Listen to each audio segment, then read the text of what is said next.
një rast të një pacientje 72 vjeçare, e cila u paraqit tek ne për trajtimin e aneurizmës së aortës dhe rrënjës së aortës.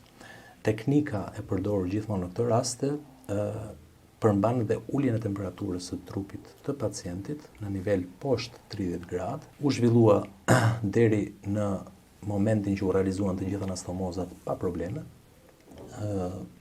Një operacion që zgjati deri në këtë moment 6 orë.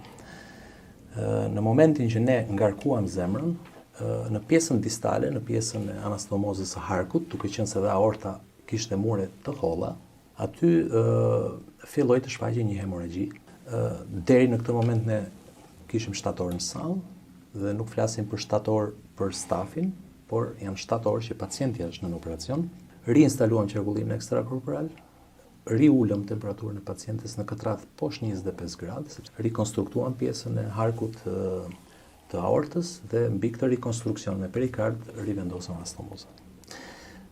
E thënë me fjalë është e thjeshtë, por situata na bëri që operacioni zgjasi 13 orë në total.